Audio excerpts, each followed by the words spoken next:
You read the title or saw the thumbnail, so you have a pretty good guess what this video is about. We need to talk about gift markers.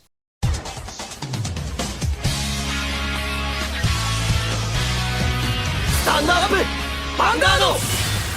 Hey Cardfighters, you're probably aware that Overdress is right on the horizon. Next week we're going to get the big announcement about everything, which means we're going to get into the new era somewhere around March or April-ish, and that is a lot of exciting stuff.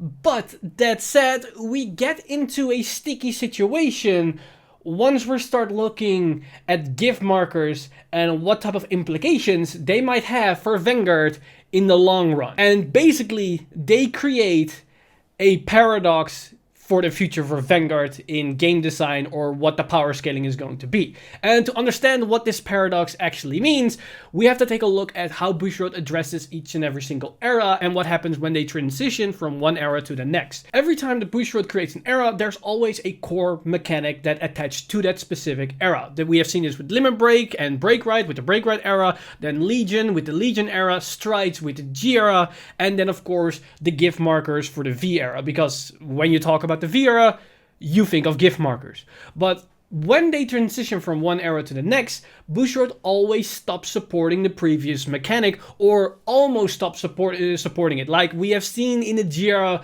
that they made some Legion support, and we have seen some Limit Break or Ultimate Break support during the G era, but that's mainly for specific archetypes that only exist within that mechanic, and Bushiroad sometimes want to support older mechanics. But in a generic sense and generic support, they don't do that. You've never seen a brand new Legion out of nowhere during the G era, except if it makes sense because of certain reasons, or when we were still in the initial phases between the transition from one set or one era to the other. This also means that this is probably gonna happen with the V-Series and with gift markers. It's very likely that gift markers won't exist in Overdress because we're gonna get a brand new mechanic that has nothing to do with gift markers. And the reason why Bushiroad probably is doing this, and this is not confirmed whatsoever, but it's very possible that one of the reasons behind it is because of power creep, and they want to lower the bar quite a bit. Because every time they transition from one mechanic to the other, the first couple of sets are way weaker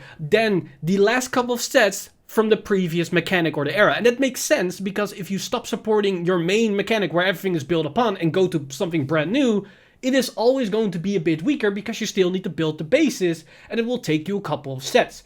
And this is the main reason why we always complain about certain clans like Mega Conley that doesn't focus on one mechanic, because they keep flip-flopping around different mechanics, which means they cannot build a basis, and that will result in a weaker clan overall. This also is the fact for core game mechanics. But that exactly brings us to this specific paradox concerning gift markers. So what is this paradox that I'm basically referring to? Well, when we're talking about gift markers, we know what their power potential is. They are pretty strong, especially now with all this acceleration that's going on with Luard, Gurgrid, not anymore, but even Vanquisher, and a lot of these decks can accelerate gift markers multiple times in a single turn. And a lot of people that are against gift markers unite on the banner that it's super power crept from what Vanguard actually is, and that standard is super power crept from the history of Vanguard. And if you want to cancel that, you want to go to something else that isn't a gift marker. And that makes sense. But if you want to go to something else that isn't an imaginary gift marker mechanic, that means to attract us to that new mechanic, it needs to beat out gift markers themselves. Because if they aren't stronger than the gift marker grade 3s or decks, then why would we go to this new mechanic that's gonna happen in Overdress if it cannot even beat over gift markers?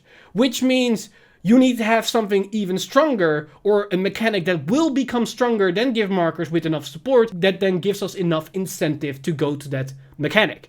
And that is basically the same as just making the gift marker stronger themselves. And this is where we get into the paradox, because we want to go away from gift markers because it's too much power creep, but to get away from the gift markers, we need to out power creep the gift markers themselves, and you get in this vicious loop that will then keep happening over and over and over again. Now, people have been addressing this potential paradox with the option of getting a rotation, but I've addressed this in the past before with multiple videos that I do not see a rotation actually happening because it doesn't work for Vanguard because we have 24 clans.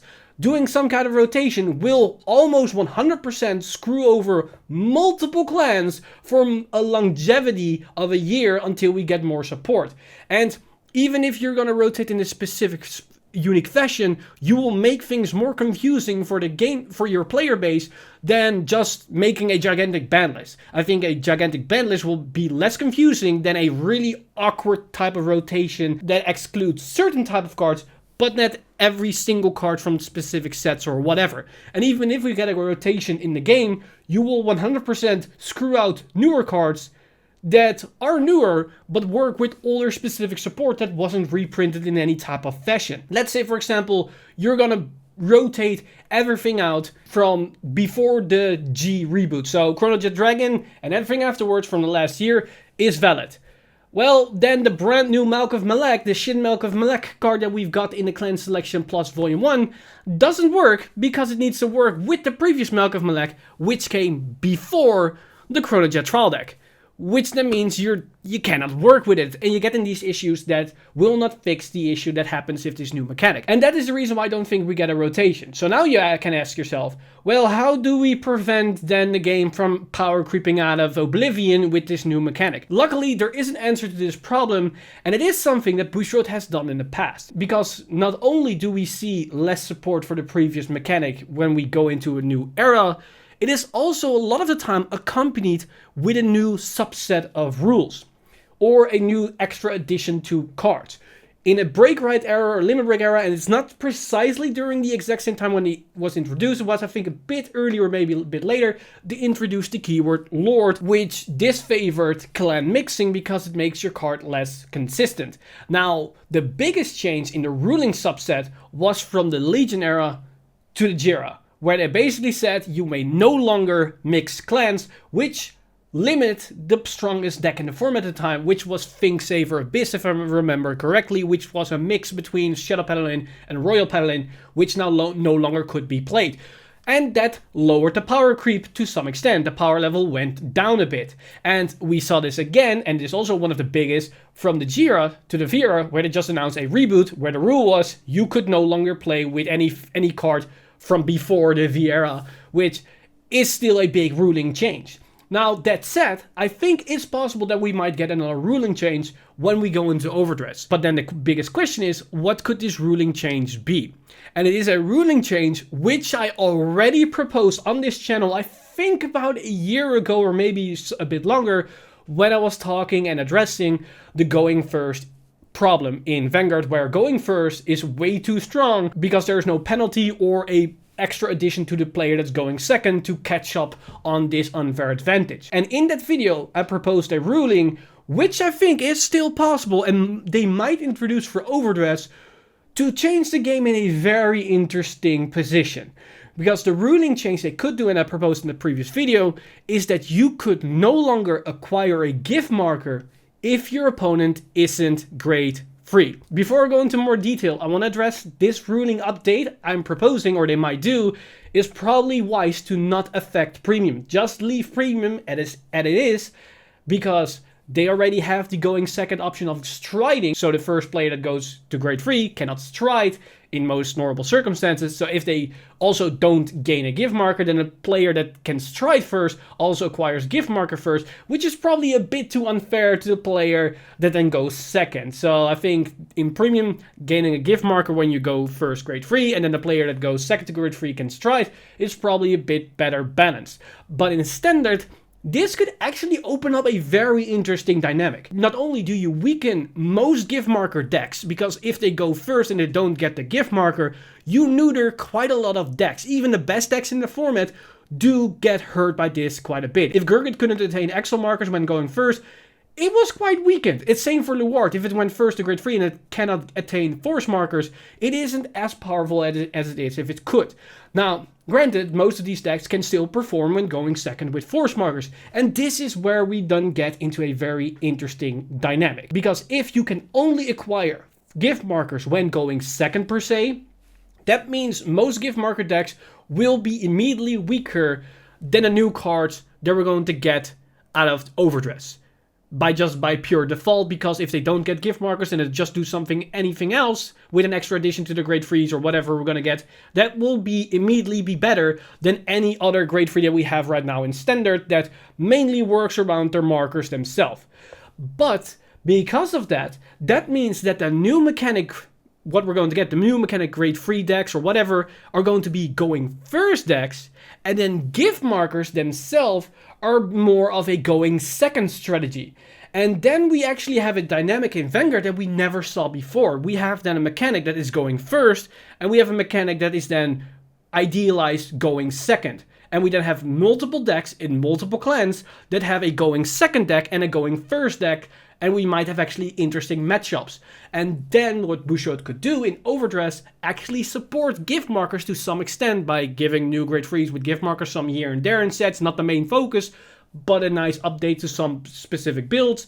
And they can then build upon this potential going second strategy while still supporting the new hot thing that is Overdress, that is probably going to be a going first deck. Because just by default, if they're going to support and out power creep everything slowly, they're always going to build upon a going first deck, because that's always been the case in Vanguard, unless they introduce a specific mechanic that favors going second, which was the case with Legion, Strides, and now could potentially be gift markers. Because if they don't change the rulings around gift markers, we're going to get in a situation where they need to make a new mechanic or new Great Freeze that are so powerful that they are immediately stronger than Chaosbreaker Dragon and Gastille. And these cards were cards that on first glance were like, oh crap, they are breaking the game. And even then, when we start looking at them and how they perform, they actually aren't good enough to what they provide to their clans and what they do. And these are Great Frees without gift markers, and they aren't good enough to compete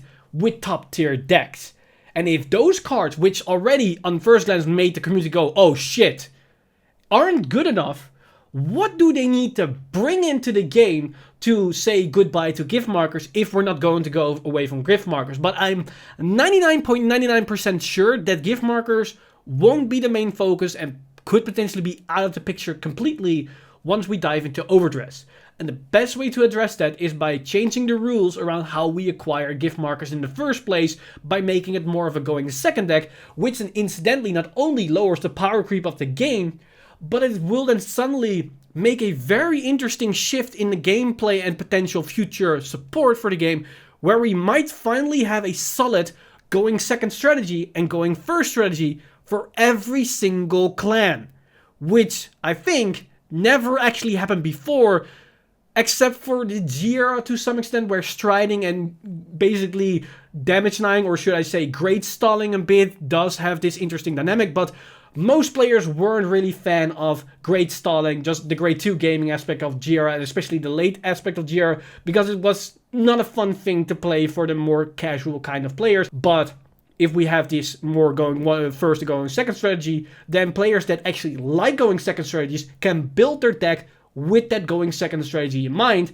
and then likewise for going first players, they can build their deck for going first strategy with potentially the new Overdress era, which in my honest eyes could be the best potential outcome we could get this Tuesday if we're gonna get all the new information, including the potential change to the rulings on that specific livestream. But that's with no information about this new mechanic, because depending on what type of interesting mechanic they might introduce, this whole discussion could be for nothing. Because if they suddenly say, alright, Great Frees don't exist anymore, we go from grade 2s immediately to grade 4s, or some kind of weird thing like this, then yeah, then gift markers could immediately be outfavored.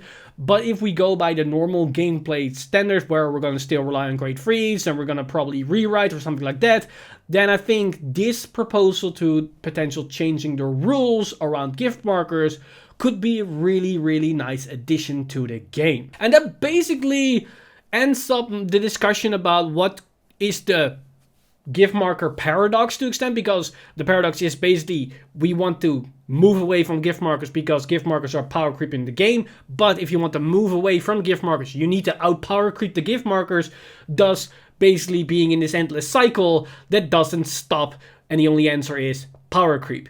But if we then step away from that and just say, you know what, why not change the rules where gift markers just work differently, and you can basically fix this whole issue completely without even addressing the potential power creep itself. And honestly, I'm very curious of what's gonna happen this Tuesday when we get the entire reveal of this new mechanic, potential change to the rules, if we might get a rotation, but I am very confident that we're not gonna get a rotation because Vanguard as a game, honestly, it just doesn't work for a rotation system because we have 24 clans. Like, if Vanguard has 6 clans, 7 clans, yes, then I'm confident that it could work because we've seen this in other games like Magic with 6 or 5 colors or whatever. Hearthstone, it has 9 classes. It worked for them because they don't have a lot of different archetypes within their games by just splitting them up. Vanguard has it with 24 clans, and it takes almost an entire year to support every single clan with just one wave of support. And then the question is that support going to be good for your clan for that year? And if we get some kind of rotation, this will screw things even more, unless Bushiroad changes the way how they release products completely. Because if they're gonna incorporate a rotation system, they need to reprint the shit out of cards on a faster interval than we've seen before. And maybe Clan Selection Plus could be an indication to something, but I honestly am not really that confident on that idea. But that said, let me know your thoughts in the comment section down below, what you guys think is going to happen this Tuesday. Do you think this new mechanic is going to power creep gift markers completely out of the water? Do you think we're gonna go to something completely different that invalidates gift markers without actually power creeping them? Or do you think Bushiroad is going to change the rules around gift markers themselves, which lowers the power of those gift markers while introducing a new mechanic that then can rival with them to some interesting degree? That might be in the case that I explained in this video, or maybe in a different package that you can come up with yourself. Let me know all your thoughts in the comment section down below, because currently we're entering a very interesting era of Vanguard, because Overdress is on the horizon and the new news is finally going to flood into our inboxes, because this Tuesday we have a lot to cover, and you can bet your asses that once the first news drop, I will be on it on this channel by analyzing every single little detail and discuss with you guys what this could mean for Vanguard and if we are in a really good situation for 2021. But one thing that I'm completely sure about is that this channel is in a very good clear for 2021, because your boy is being supported by awesome people on patreon.com/VanguardInsider. You guys are amazing for making this video and everything on the channel possible. If you do want to support the channel or everything that's happening on this channel, you can simply go to patreon.com/VanguardInsider and become a Patreon today. But with that said, I'm Mr. Time Leap, and I see you guys in the next one!